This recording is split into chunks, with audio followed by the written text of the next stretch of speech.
Bajo Fondo y Cerati sonando ahora en Oriental cuando pasan 43 minutos de las 9 de la mañana. Hoy les decíamos en el arranque del programa que las bolsas del mundo están temblando a causa de las medidas que tomó Donald Trump sobre esta guerra comercial, esta bazuca arancelaria, como le dio en llamar el secretario general de Aladi, Sergio Abreu, el viernes cuando lo entrevistamos aquí en Otra Mañana. Hubo caídas ya el jueves, hubo caídas el viernes y hay caídas hoy, en particular en Asia y en Europa, a causa de estas decisiones que ha tomado el presidente estadounidense Donald Trump. Estamos en comunicación ahora con el economista argentino Luis Palma Cané, además de economista, también columnista en varios medios de comunicación. Palma, ¿cómo le va? Buenos días. Buen día, ¿cómo andan? Muy bien, gracias por atendernos. Por favor. Palma, ¿qué análisis está haciendo con respecto a las medidas que ha tomado Donald Trump y en particular los impactos que está teniendo hoy sobre las distintas bolsas en el mundo? Mi opinión es que realmente lo que ha hecho Trump, voy a decir que es una locura, pero que quizás sea un poco fuerte, pero digamos, escapa a toda ortodoxia del libre mercado, digamos, que fue precisamente el adalid que impulsó a Estados Unidos y que permitió que el mundo creciera desde la Segunda Guerra para acá al 3-4% anual.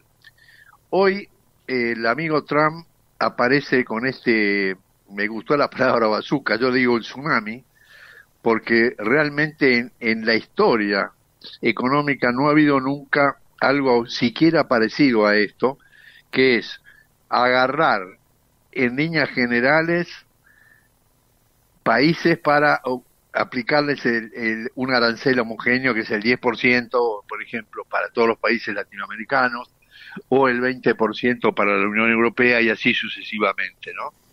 Esto normalmente se hace para determinados productos y en determinadas circunstancias, de manera que la única experiencia que tenemos de los últimos años del tema de la guerra comercial, que para que la gente entienda es: yo hoy te pongo un arancel, vos mañana me pones otro igual para defenderte, ¿no es cierto? Que son las llamadas represalias recíprocas. Y eso, la única, como le decía, la única experiencia que tenemos es la que provocó nada menos que la Gran Depresión de los 30 del siglo pasado, porque la gente tiene en su mente que la crisis del año 30 se debió básicamente a la especulación en la bolsa, cosa que es cierta. Pero ¿por qué duró tantos años después esa Gran Depresión? Porque precisamente Estados Unidos, que veo que no ha aprendido nada, instaló el esquema de protección para la industria americana, poniendo elevados aranceles para el resto de sus competidores. ¿Y esto qué provocó? Lo que va a provocar ahora: una caída muy fuerte del nivel de actividad y un impacto inflacionario que dependerá de cómo sean las represalias recíprocas. ¿Por qué digo que va a caer el nivel de actividad? Bueno, porque evidentemente, vamos al caso de China. China lo que pagaba 100, ahora tiene que pagar los 154. Entonces va a restringir al máximo la demanda de ese bien por la suba del precio. Y obviamente, al subir el precio de 100 a 154, en mi ejemplo, está claro que eso es inflación. Entonces, ¿por qué está impactando en los mercados? Porque, mire, el peor enemigo de la economía y de los mercados es la incertidumbre. Y acá tenemos una incertidumbre tremenda de cómo sigue esta película. Si la película sigue con que Trump no afloja y no reacomoda los aranceles como Dios manda, y bueno, lo que está en los libros y en la historia es muy claro, ¿no es cierto? Esto termina en una gran estanflación. ¿Qué es la estanflación? Es una caída en el nivel de actividad económica, recesión, sumado a un nivel de inflación creciente. Y este es el combo más peligroso del mercado, ¿no es cierto? Ahora, Palma, bueno, ¿por qué usted entiende que Estados Unidos y en particular el presidente Trump van por este camino? ¿Por qué caminar un camino que se sabe tiene estas implicancias? Por ejemplo, la inflación o eventualmente la pérdida de empleo. Es una buena pregunta. La historia demuestra que el señor Trump es una persona muy impulsiva, es una persona que no escucha a nadie, es una persona que realmente del tema económico en general entiende poco y nada, y entonces se sube al carro este de que primero América, como diciendo, yo voy a poner aranceles, de manera que lo que le estaba comprando a China, ahora le voy a poner un arancel para que se haga en Estados Unidos. Lo cual no es así, digamos, porque van a aparecer otros competidores, y ¿qué va a hacer? Va a ponerle aranceles a todo el mundo, ¿no? No es posible. Entonces, lo que yo creo que hay un error de apreciación, partiendo de la base, supongo que es la única base que uno puede decir que es racional tiene, por más que esté equivocado, de decir, yo pongo aranceles, ¿no es cierto? ¿Para qué? Para que el producto importado sea más caro, y entonces dejo abierta la puerta para que lo mismo que estaba importando lo produzca acá en Estados Unidos, ¿no? Con lo cual es un tema medio hipotético, ¿no? Claro. Pero bueno, ahí está. Y está dañando al mundo, ¿no? Ese es el problema. Palma, con respecto a los impactos que puede tener esto en la región, en particular en el Mercosur, y aún más en particular en su país Argentina y en nuestro país Uruguay, ¿qué advierte pueden ser esos impactos? ¿Qué, perdón? ¿Qué impactos puede tener en Argentina, en Uruguay, en el Mercosur? Y los mismos impactos que va a tener el resto del mundo, más o menos cantidad de sus impactos en función del nivel de comercio exterior que tuviera cada país con respecto a Estados Unidos. O sea, vamos a suponer las exportaciones de Argentina y Uruguay, pues el ejemplo que ustedes piden, ¿no? ¿Se van a ver facilitadas o se van a ver dificultadas? Se van a ver dificultadas, porque el precio que tiene que pagar el consumidor americano va a ser mayor que el que está pagando ahora, ¿no? ¿Estamos de acuerdo con eso? Sí, claramente. O sea, el producto que exportaba a Uruguay y se pagaba 100 pesos, ahora se tiene que pagar 110. ¿No es cierto? Entonces, ahí va a haber una restricción de la demanda por parte, del consumidor americano, con lo cual va a tener menor producción ese empresario uruguayo, por así decirlo. Y además va a tener un problema inflacionario, porque evidentemente al tratar de importar, ¿no?, de Estados Unidos, si le va a poner un arancel, ahí está el tema del arancel recíproco. Claro. Es altamente probable que Uruguay y Argentina digan, bueno, vos me pusiste el 10, yo te pongo el 15. Con lo cual, el golpe inflacionario va a ser para el importador argentino y uruguayo en este caso, ¿cierto? Porque lo que pagaba 100, ahora en este ejemplo va a pagar 115. En consecuencia, tenemos, el impacto va a ser, en líneas generales, dependerá de cada sector también, el impacto claramente va a ser un menor nivel de actividad económica y un mayor nivel de inflación. Con lo cual se llega al famoso combo, yo llamo combo, digamos, el conjunto de dos factores o de dos escenarios que son muy complicados, que es la coexistencia de un nivel de inflación mayor al actual y de una recesión. ¿Por qué es un tema complicado? Bueno, porque ¿cómo hacemos para combatir la recesión con la inflación? Es un tema muy muy complicado. Claro. Así que, bueno, si quiere, digamos, ¿por qué digo yo que es complicado? Porque mucha gente habla de esta inflación y no sabe por qué es complicado. Y es complicado porque los caminos que uno tiene para solucionar estos escenarios se contraponen unos a otros. Por ejemplo, si uno quiere atacar, digamos, la inflación, ¿qué es lo que tiene que hacer? Es subir la tasa de interés, ¿no es cierto? Pero si usted sube la tasa de interés, va a perjudicar más el nivel de actividad económica. Con lo cual, la inflación se detiene, pero la actividad económica sigue cayendo. Y por otro lado, si uno piensa, bueno, está bien, voy a favorecer la actividad económica, bueno, bajo la tasa de interés, pero esa baja en la tasa de interés me va a subir la inflación.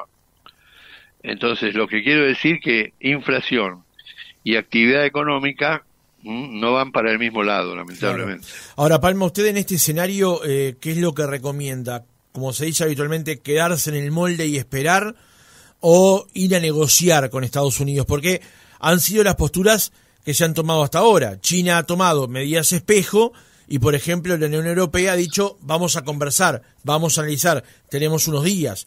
¿Qué es lo que se hace entonces? Si usted quiere mi opinión, yo negociaría sin ninguna duda.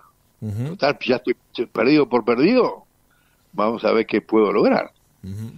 Porque supongamos que tenemos arancel de 10 y logramos que a mí me pongan el 3, bueno, es un escenario completamente distinto. Y además, y acá subrayo, la personalidad del presidente de Estados Unidos es esta, es de jugador de póker, vale decir, él siempre que ha negociado pega muy fuerte primero. Claro. Para después estar en mejor posición para negociar. Porque si se hubiera negociado sin estos aranceles, bueno, la posición de Estados Unidos sería de fuerza una, pero con esta posición de aranceles, su poder de fuego es mucho mayor. Claro. Lamentablemente. Palma, lo llevo ahora a un terreno bien doméstico para usted, digamos. Este tembladeral en el mundo que se ha generado a partir de los anuncios de Trump, ¿cómo afecta a la República Argentina, que está negociando un acuerdo con el Fondo Monetario Internacional y que ha sentido en los últimos días una presión importante sobre el tipo de cambio? Bueno, con respecto al Fondo Monetario, en principio va a depender de cómo, es una verdad de perogrullo la que le digo, pero eso sí, cómo reacciona el fondo ante este escenario. Uno puede decir, yo soy director del fondo y digo, bueno, muchachos, hagamos una cosa, esperemos un poco a ver cómo termina esta película. No sea cosa que nos quedemos sin fondo nosotros. Eso puede pasar. Lo que también puede pasar es que siga su curso normal, sean un poco más duros en las condiciones, etcétera, etcétera, pero no mucho más que eso. Entre esas dos escenarios es probable que se dé el cambio, va a haber un cambio evidentemente en la posición del fondo. Puede ser muy grande o puede ser muy chico, pero el fondo, como todo banquero, si tiene la posibilidad de dar un préstamo o está negociando un préstamo, negocia un préstamo en base a determinadas condiciones de mercado. Ahora las condiciones de mercado cambian. Entonces, bueno, hay que esperar, ir y hablar allá y ver cómo puede uno, digamos, levantar este problema. Me había hecho otra pregunta, me parece, ¿no? No, está bien. ¿Qué pasaba con el fondo? Sí, ¿qué pasaba con el fondo con respecto al acuerdo y también a las presiones que había con respecto al tipo de cambio en Argentina, sobre todo en las últimas semanas? Bueno, vamos por partes. Hay que separar, digamos, lo que está pasando con el tipo de cambio en Argentina y el tema del fondo. Vamos primero por qué hace 2 o 3 semanas hay cierta tensión en el mercado cambiario con una pérdida increíble de reservas. Hemos perdido 1.200 millones de reservas. ¿Para qué? Para sostener un tipo de cambio artificial. La teoría económica nos enseñó a todos que utilizar el dólar clavado o frenarlo para, digamos, combatir la inflación es pan para hoy y hambre para mañana, porque llega un momento que la cosa no da para más, porque se produce una inflación en dólares. Si usted tiene una inflación interna del 10% y en el límite no ajusta el dólar, bueno, cada vez le sale más caro en dólares lo que produce. Y entonces todos sabemos que este modelo, entre comillas, de tratar de parar el cambio, o la inflación, mejor dicho, con un tipo de cambio clavado o atrasado, es insostenible en el mediano plazo. O sea que eso ya provoca de por sí tensiones. Y a eso se le agrega, evidentemente, en contra, la posibilidad de que se enturbie un poco el tiempo y la cantidad del préstamo del fondo, ¿no es cierto? Porque el préstamo del fondo, básicamente yo quiero creer que iba a ser para reconstituir reservas, no para seguir, digamos, tirando dólares al mercado para dejarlo clavado donde está. Porque hablando con la gente del fondo, al cual conozco hace muchos años, los tipos me dicen, mirá, nosotros estamos dispuestos a ayudarlos y darles dólares para las reservas, pero no le voy a dar un dólar americano para que compre, le dé dólares baratos al ciudadano argentino. Claro. ¿Por cierto? Porque usted tira un dólar cuando vende en el mercado al tipo de cambio oficial, está, digamos, entregando dólares baratos, ¿no? Sí. Si entregamos dólares baratos, Estados Unidos dice, no, hagan lo que quieran, pero no con mis dólares, ¿no es cierto? Mis dólares úsenlo para capitalizar o mejorar el patrimonio del Banco Central argentino que está quebrado, digamos, ¿no? Entonces, es una situación incómoda, diría yo, como mínimo, ¿no? Ahora, Palma, en este escenario, ¿cuán robusto es el apoyo que tiene Estados Unidos hacia la Argentina, Trump hacia Milei, teniendo en consideración que si bien pueden ser con sus discursos altisonantes muy parecidos, en realidad uno es libertario y el otro termina siendo proteccionista? ¿Cómo está esa relación hoy por hoy? Bueno, es un poco la mezcolanza que tiene en la cabeza el presidente argentino, ¿no? Que se dice liberal y tiene controles por todos lados del tipo de cambio. Y el otro, Trump, que también se dice liberal, empieza a ser proteccionista. O sea, hay una melange ahí muy complicada. Ahora, yo no estoy a favor o acompaño a la gente que dice acá en mi país, por lo menos, que esto se va a solucionar, el tema de los dólares, porque Trump, ¿no es cierto?, va a lograr que el fondo sea flexible. Y esto lo va a lograr, dice la gente que está en esa corriente, porque tiene una buena relación política y personal con nuestro presidente. Bueno, yo le diría que en general, y esto es una verdad absoluta, los países no tienen amigos, tienen intereses, que son cosas distintas. Entonces, yo creo que la ayuda que le pueda dar Trump a Milei en medio de este lío zafarrancho, si antes era poco, hoy tiende a ser nulo, ¿no? ¿Y eso qué puede representar? Un apoyo prácticamente nulo, entonces, del jefe de la Casa Blanca al de la Casa Rosada. ¿Qué puede significar, perdón? ¿Qué puede significar esa falta de apoyo? Y bueno, claramente que van a tener que modificar el modelo acá, no da para más. Si no da para más así, imagínense sin los 20.000 millones de dólares de protección de la reserva, que vamos a seguir perdiendo reservas. ¿Hasta cuándo? Hasta que sea cero.